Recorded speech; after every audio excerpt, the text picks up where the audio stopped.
Hey, Adirondack Club athletes, it is Colin and Keith here, bringing you another Coach's Corner. We're pumped. We got our first outdoor training sessions going yesterday, and this topic that we're going to be talking about today, like maximizing your summer training, is going to be directly off some of the things we noticed in yesterday's training session because it got a little warm. So we're going to go through a few things here. Keith is going to get us started, and we hope that these tips help you. So take it away, Keith. What do we got first? What's up, guys? So if you haven't noticed, it's been a very warm June. In the afternoons, it's getting well into the 80s and sunny out. One of the things I've noticed was that when the kids came out and we were all in the field, we started working out. Nobody's really used to working out outside right now, and no one's really used to working out in the heat right now.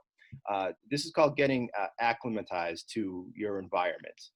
So it's very hot out, and it takes a little while to get used to this, about 7 to 14 days, believe it or not.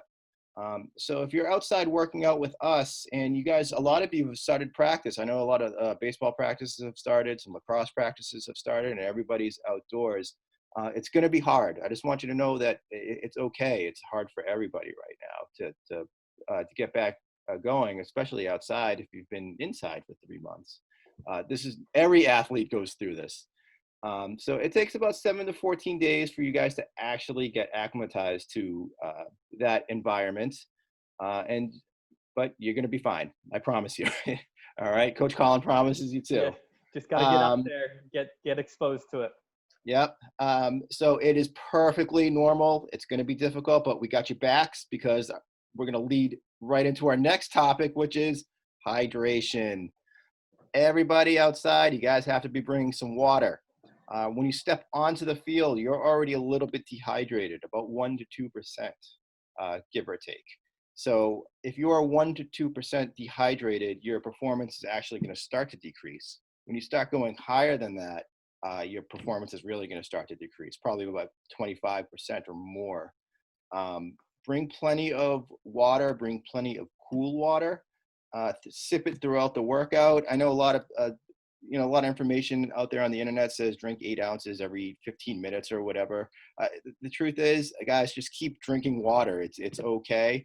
And part of hydration is not just water. It is also your pre and post workout nutrition, which is going to segue right into our next topic. Right. Take it away, Coach Colin. So when we're talking about hydration and nutrition, they're kind of intimately connected. A lot of our athletes, like Coach Keith was mentioning, they make the mistake and they show up to practice already 1 to 2% dehydrated because they haven't focused on their nutrition. They haven't focused on their pre-hydration status. So when we're looking at nutrition, we got to get meals in. All right, we can't eat like a bird and expect to soar on the field, right? We have to think about 4 hours prior to your training session, getting something with some protein, some fat, some carbs, vegetables, a full meal. As we get closer to this training session, obviously we can't eat foods that are as heavy. So we're thinking 2 hours before, you could probably tolerate bagels and with peanut butter, maybe a turkey sandwich, your lighter proteins and your carb foods. And then within that hour, your granola bars are great. Sports drinks aren't bad. If that's all you have, we're not a big fan of sports drinks. There's a lot of calories. There's a ton of sugar, which can impact your performance as well. But you also can think like your cereals, your yogurt, milk, oatmeal. There's a lot of easy carbs that you can easily digest so that you can go and train hard. And then post-training, so we got our recovery window. So that's a kind of like step 4. Is trying to get you rehydrated and refueled as quickly as possible. This summer may be a little different, but in the past, our summers where we'd have kids that would go away all weekend and have multiple games, and they would just their performance would start suffering towards the end of these tournaments because they didn't focus on getting good quality foods in. What we like to do is, in a really easy, quick way, is chocolate milk right after a workout. You can get it's a good balance of carbs, fats, proteins, that'll help get you moving. Some people will use protein shakes because the powder stores a little bit better, but you're thinking about trying to get something within 45 minutes of training sessions. Now, if you don't do it, your performance isn't going to suffer too much, but it's really important to have that as a goal. Like, I need to get some sort of snack in, and then within 2 hours post-training, getting a full meal in. And I'm not talking about like mac and cheese and chicken fingers. We're talking about real food, right? We want to get vegetables. We got to get proteins. We've got to refuel our body. And that's part of the game. So if you are trying out and you've got to compete against somebody else for a position, the person who can recover session to session might be better off. Now, when we're talking about hydration status, one thing we did, and I did a ton at the collegiate level, is we weighed in every single athlete in our preseason sports, especially in the fall. And we would see what they weighed out as, and their goal was to gain that back. Like Coach Keith was saying before, that 1 to 2%, we were having kids lose up to 5%, 4 to 5% of their body weight in fluid after a training session. They had no idea. And then they would do a double session, have to try to come back from that.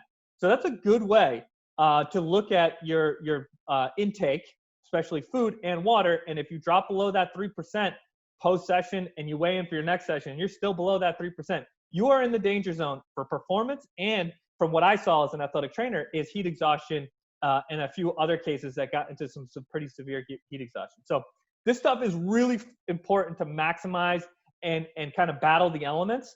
And if you focus in on it, your competition might not be. And that could be the difference between you showing up in the 90th minute of a match or on the sidelines cramping up because you did not fuel properly. So take this stuff seriously. If you need help for stuff to get personalized to you, we can always help you with that. We've got a bunch of handouts that you can use to make sure that you're hydrating well and eating well. So there you go. Those are 4 ways you guys can maximize your training this summer and staying safe and getting back out in there and crushing the competition. We're running live training Tuesdays and Thursdays at 2:30 for our middle school and 3:30 for our high school. It is drop-in training. We're working on speed, agility, and conditioning, and we're hoping to get back indoors very soon so we can start lifting some weights and doing some more of our performance training that we know you guys all love and we love coaching. So if you got questions or got topics you want us to talk about, reach out to us. It is Coach Colin and Coach Keith signing out for another great Coach's Corner. We look forward to seeing you soon.